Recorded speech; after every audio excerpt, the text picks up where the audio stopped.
আসসালামু আলাইকুম ওরহমতুল্লাহি ওবরাকাতুহ। 1 মিনিট মাদ্রাসা ইউটিউব চ্যানেলে সম্মানিত দিনী ভাই বোনেরা, আমি আশা করি আল্লাহ তাআলার অশেষ রহমতে আপনারা ভালো আছেন, সুস্থ আছেন। আলহামদুলিল্লাহ। আজ পবিত্র জুমার দিন ও রাত। এই জুমার দিনে রাতে আমরা যদি 10টি আমল বা জিকির করতে পারি, রব্বুল আলামিন আল্লাহ তাআলা চাহে তো মৃত্যুর পর আমাদের জান্নাতুল ফিরদাউস নসিব করতে পারেন। তাই জুমার দিন অত্যন্ত ফজিলতপূর্ণ দিন। এই দিনে আজকে আপনারা 10টি আমল বা জিকির জেনে নিন, নিজে জেনে আমলগুলো করবেন প্রত্যেক জুমার দিন, এবং আপনার নিকট আত্মীয় স্বজন বাড়ির যারা আছে সকলকে জানিয়ে দিবেন, অন্তত এই 10টি আমল যেন না ছাড়ে। আশা করছি ভিডিওটি অবশ্যই মনোযোগ দিয়ে সম্পূর্ণ দেখবেন। জুমা হলো সপ্তাহের সেরা দিন, মুসলিমদের জন্য এক বিশেষ দিন, একটা সাপ্তাহিক ঈদের মতো দিন। নবীজি সাল্লাল্লাহু আলাইহি সাল্লাম বলেছেন, দিনগুলোর মধ্যে সর্বোত্তম দিন হলো জুমা। এই দিনেই আদম আলাইহিস সালামকে সৃষ্টি করা হয়েছে, এই দিনেই তাকে জান্নাতে প্রবেশ করানো হয়েছে, এই দিনেই তাকে সেখান থেকে বের করা হয়েছে, আর এ দিনেই কিয়ামত সংঘটিত হবে। ভাবুন তো, এমন একটা দিন যে দিনের সাথে মানব জাতির শুরু, দুনিয়ার ইতিহাস আর কিয়ামতের স্মৃতি সব কিছু জড়িয়ে আছে। কিন্তু আমাদের অনেকের কাছে জুমা মানে শুধু মসজিদে গেলাম, নামাজ পড়লাম, বাসায় ফিরে এলাম, ব্যাস। আসলে জুমা শুধু একটা নামাজ না, এটা একটা পূর্ণ দিনের ইবাদত দিনী ভাই বোনেরা, একটা বিশেষ সুযোগ, একটা সাপ্তাহিক আত্মশুদ্ধির দিন। আজকের এই আলোচনায় আমরা জুমার দিনে এমন 10টি আমল যা আপনার আজকের দিনকে বরকতময় করতে পারে আর তার প্রভাব পুরো সপ্তাহ জুড়েই থাকতে পারে। প্রথম আমল, 1 নম্বর আমল, ফজর নামাজ দিয়ে দিন শুরু করুন। জুমার বরকতময় দিন শুরু হয় ফজর থেকেই।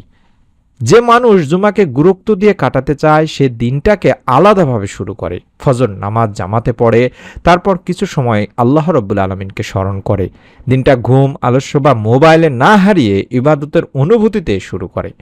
নবীজি সাল্লাল্লাহু আলাইহি ওয়াসাল্লাম জুমার দিন ফজরে সূরা সাজদা ও সূরা ইনসান পড়তেন, কারণ এই দুই সূরায় সৃষ্টি, আখিরাত, জান্নাত, জাহান্নাম এসব গভীর বিষয় রয়েছে। অর্থাৎ জুমার সকাল মানুষকে শুধু জাগায় না, মনেও করিয়ে দেয় তুমি কোথা থেকে এসেছো, কোথায় যাবে আর সামনে কি আছে। তাই চেষ্টা করুন জুমার দিনের শুরুটাকে অন্য দিনের মতো না করতে।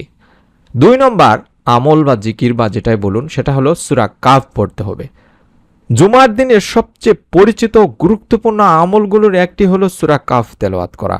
হাদিসেও এসেছে, যে ব্যক্তি জুমার দিন সূরা কাফ পড়বে তার জন্য 2 জুমার মাঝখানে নূর জ্বলবে। সুবহানাল্লাহ। এটা শুধু তেলাওয়াতের আমল না, এটা নূরের আমল, হেদায়েতের আমল, ফিতনা থেকে সুরক্ষার আমল। এই সূরার ভিতরে আছে ঈমান বাঁচিয়ে রাখার শিক্ষা, দুনিয়ার মোহ থেকে সাবধান বাণী আর আল্লাহর কুদরতের নিদর্শন। তাই সূরা কাফ শুধু পড়ে শেষ করবেন না, ধীরে পড়ুন, অর্থ দেখে পড়ুন, চিন্তা করে পড়ুন। জুমার নূর তখনই হৃদয় নামবে যখন তেলাওয়াতের সাথে ভাবনাও থাকে। 3 নম্বর আমল, জুমার জন্য গোসল করুন। জুমার দিনের অন্যতম সুন্দর সুন্নত হলো গোসল করা। এটা শুধু শরীর পরিষ্কার করার বিষয় না, এটা জুমার প্রতি সম্মান, এটা আল্লাহর ঘরে যাওয়ার প্রস্তুতি, এটা নিজের বাহ্যিক ও ভেতরের অবস্থানকে সুন্দর করার অংশ। যখন আপনি জুমার জন্য গোসল করেন তখন আসলে শুধু শরীর ধোবেন না, এক ধরনের মানসিক প্রস্তুতি নেন। নিজেকে বলছেন, আজকে দিনটা বিশেষ, আজ আমাকে আল্লাহর সামনে আরো সুন্দর হয়ে দাঁড়াতে হবে। তাই বাসা থেকে বের হওয়ার আগে গোসল করুন, নিজেকে পরিচ্ছন্ন করুন, জুমাকে গুরুত্ব দিন। 4 নম্বর, সুগন্ধি ব্যবহার করুন। জুমার দিন সুগন্ধি ব্যবহার করা খুব সুন্দর একটি সুন্নাহ। শরীর পরিষ্কার, পরিষ্কার কাপড় আর তার সাথে সুগন্ধ, এগুলো মুসলিমের সৌন্দর্য বাড়িয়ে দেয়। আপনি যখন মসজিদে যাচ্ছেন তখন শুধু একটা নামাজে যাচ্ছেন না, আপনি আল্লাহর ঘরে যাচ্ছেন, মুমিনদের সমাবেশে যাচ্ছেন।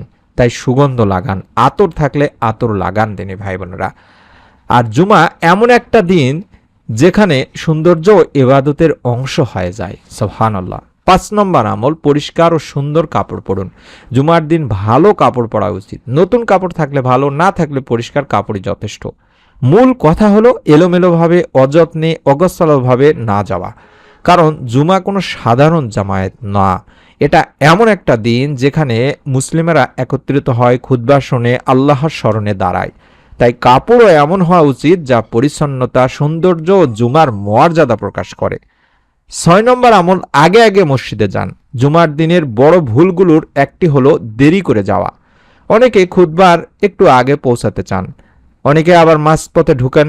এতে শুধু সৌন্দর্যই নষ্ট হয় না, বরং বড় সওয়াব থেকেও বঞ্চিত হওয়া হয়। নবীজি সাল্লাল্লাহু আলাইহি সাল্লাম আগে যাওয়ার ফজিলত এত সুন্দরভাবে বুঝিয়েছেন যে যে যত আগে যাবে তত বড় কুরবানি করার সওয়াব পাবে বা কুরবানির মতো সওয়াব পাবে। সুবহানাল্লাহ।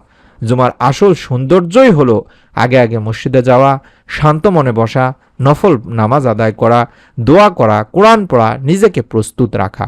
যত আগে যাবেন তত বেশি প্রশান্তি পাবেন, তত বেশি নেকির আশা করতে পারবেন। 7 নম্বর আমল, বেশি বেশি দরুদ শরীফ পড়ুন। জুমার দিনে নবীজি সাল্লাল্লাহু আলাইহি সাল্লামের উপর বেশি বেশি দরুদ পাঠ করার বিশেষ গুরুত্ব আছে। এটা এমন একটা আমল যা সহজ, ছোট, কিন্তু খুবই বরকতময়। ফজরের পর পড়তে পারেন, মসজিদে যাওয়ার পথে পথে পড়তে পারেন, খুতবার আগেও পড়তে পারেন, সারা দিনই পড়তে পারেন। তাই সবচেয়ে ছোট সহজ দরুদগুলোর মধ্যে একটি দরুদ আমি দেখাই দিচ্ছি, চাইলে এটি খুব সহজেই পড়তে পারেন জুমার 3 রাত। আল্লাহুম্মা সাল্লি ওয়া সাল্লিম আলা নাবিয়িনা মুহাম্মাদ। আমি পার্সোনালি এই দরুদটি বেশি পড়ে থাকি, আল্লাহুম্মা সাল্লি ওয়া সাল্লিম আলা নাবিয়িনা মুহাম্মাদ। চাইলে আপনি পূর্ণ দরুদে ইব্রাহিমও পড়তে পারেন, যেটা নামাজের বৈঠকে পড়া হয়। অর্থাৎ যত বেশি পড়বেন তত বেশি রহমত, নৈকট্য ও বরকতের আশা করতে পারবেন। আর জুমার দিন দরুদে ভরে গেলে দিনটার রুহানিয়ত বদলে যায়।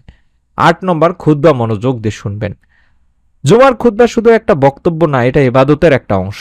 অনেক মানুষ নামাজকে গুরুত্ব দেন কিন্তু খুতবাকে গুরুত্ব দেন না, এটা বড় ভুল।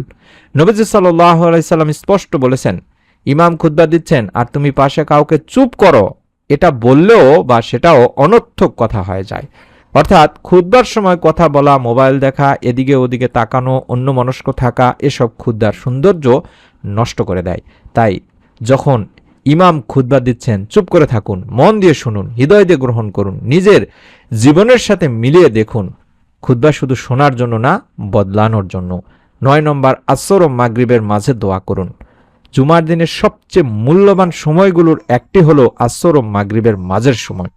হাদিসে এসেছে, জুমার দিনে এমন একটি সময় আছে যখন বান্দা আল্লাহর কাছে যা চায় আল্লাহ রাব্বুল আলামিন তা কবুল করেন। সুবহানাল্লাহ। ওই সময়টাকে হালকাভাবে নেবেন না। আসরের পর একটু বসুন, হৃদয় খুলে দোয়া করুন, নিজের জন্য চান, ইমানের জন্য চান, ক্ষমা চান, রিজিক চান, পরিবারের জন্য চান, সন্তানের জন্য চান। অনেকেই সারা সপ্তাহ এমন মনোযোগ দিয়ে দোয়া করতে পারেন না যেমনটা জুমার এই সময় করা যায়। তাই এই সময়টিকে গুরুত্ব দিন। এবং সর্বশেষ 10 নম্বর, পরিবারকে নিয়ে দিনটাকে সুন্দর করুন। এটি অত্যন্ত গুরুত্বপূর্ণ দিন ভাই বোনেরা। জুমা শুধু মসজিদের জন্য না, এটা পরিবারের জন্য বরকতের দিন। আজ পরিবারের সাথে ভালো ব্যবহার করুন, একসাথে খাবার খান, সন্তানদের সাথে সময় কাটান, স্ত্রী বা স্বামীর সাথে সুন্দরভাবে কথা বলুন, কোরআন থেকে কিছু শেয়ার করুন একে অপরের কাছে, একসাথে দোয়া করুন। জুমা যদি ঘরেও নূর ছড়ায় তাহলেই বোঝা যাবে এই দিনটা শুধু রুটিনের দিন না, বরং বরকতের দিন। মসজিদে ইবাদত করলেন আর ঘরে এসে রুকরা আচরণ করলেন, এটা জুমার সৌন্দর্যের সাথে মানায় না, অতিরিক্ত একটি সুন্দর আমল এটা। জুমার আগের রাত ও জুমার পরের রাত, এই আমল অর্থাৎ এই দুটোই ইবাদতের জন্য মূল্যবান সময় হতে পারে। যারা পারবেন তারা অবশ্যই চেষ্টা করবেন তাহাজ্জুদ পড়তে, রাতে নিরিবিলি কিছু সময় আল্লাহ তাআলার সাথে সময় কাটাতে পারবেন, কোরআন পড়তে পারেন, দোয়া করতে পারেন।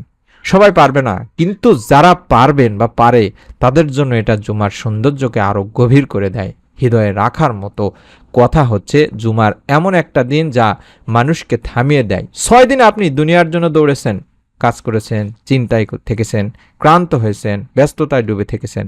তারপর জুম্মায় এসে যেন বলে, এবার একটু থামো, এবার আল্লাহর দিকে ফিরো, এবার হৃদয়টাকে ধুয়ে নাও। তাই জুমাকে শুধু একটা সাপ্তাহিক নামাজ বানাবেন না, এটাকে বানান একটা সাপ্তাহিক আত্মশুদ্ধি, একটা সাপ্তাহিক নূর, একটা সাপ্তাহিক ফিরে আসা দিনী ভাই বোনেরা। আজকের এই 10টা আমল যদি আপনি ধীরে ধীরে অভ্যাসে নিতে পারেন বা নিয়ে আসতে পারেন, তাহলে শুধু আপনার জুমা না, আপনার পুরো সপ্তাহই বদলে যেতে পারে, বদলে যেতে শুরু করবে ইনশাআল্লাহ। আল্লাহ তাআলা আমাদের সবাইকে জুমার দিনকে যথাযথ মর্যাদা দেওয়ার, এর আমলগুলো সুন্দরভাবে করার, মনোযোগ দিয়ে খুতবা শোনার, বেশি বেশি দরুদ পড়ার, সূরা কাফ তেলাওয়াত করার এবং দোয়া কবুলের সময় দোয়া করার তৌফিক দিন। আমিন। আপনি শুধু নিজে আমলটি করবেন না দিনী ভাই বোনেরা, আপনার নিকট আত্মীয় স্বজন, কাছের মানুষজন সকলকে ভিডিওটি শেয়ার করে দিবেন এবং অবশ্যই কমেন্টে জানান আপনি এই 10টার মধ্যে কয়টি আমল নিয়মিত করার চেষ্টা করেন। আশা করছি আপনারা কমেন্টে জানাবেন। নতুন এরকম আমলের ভিডিও পাওয়ার জন্য যারা এখন পর্যন্ত আমাদের চ্যানেলের একজন সম্মানিত সাবস্ক্রাইবার হননি, সাবস্ক্রাইব করে বেল বাটনটি অন করে রেখে দেবেন। সকলেই ভালো থাকুন, সুস্থ থাকুন। আসসালামু আলাইকুম ওয়া রাহমাতুল্লাহ।